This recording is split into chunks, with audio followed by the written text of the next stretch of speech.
Dhaka ১-৪ April ২০১৯ আজ বাংলা নববর্ষ ১-৪-৩-২ এর প্রথম দিন। রাজধানীর রমনা বটমূলে অনুষ্ঠিত হয়েছে বরাবরের মতো বর্ণাঢ্য বর্ষবরণ অনুষ্ঠান। ছায়ান্টের আয়োজনে রবীন্দ্রসঙ্গীতের মধ্য দিয়ে সকাল ৬টায় শুরু হয় দিনের অনুষ্ঠানমালা। উৎসবে অংশ নিতে সকাল থেকেই রমনা পার্ক ও এর আশপাশের এলাকায় লাখো মানুষের সমাগম ঘটে। সুর আর বর্ণিল সাজে মুখর ছিল পুরো রমনা পার্ক।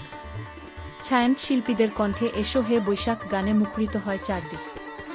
নারী পুরুষ শিশু বৃদ্ধ সবাই ঐতিহ্যবাহী পোশাকে অংশ নেন উৎসবে।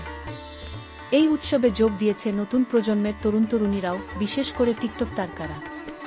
অনেকেই রমনার ঐতিহ্যবাহী আবহে তৈরি করেছেন বৈশাখী কন্টেন্ট। বটমূলে আলপনা আঁকা রাস্তা ও মঙ্গল শোভাযাত্রার রঙিন মুখোশের সামনে দাঁড়িয়ে শতাধিক টিকটকারকে দেখা গেছে লাইভ করতে, ডুয়েট ভিডিও বানাতে কিংবা এসো হে বৈশাখ গানে ছোট ছোট রিল ভিডিও তৈরি করতে। এই বৈশাখী নিয়ে ভিডিও বানানো আমাদের জন্য এক ধরনের ভালোবাসা।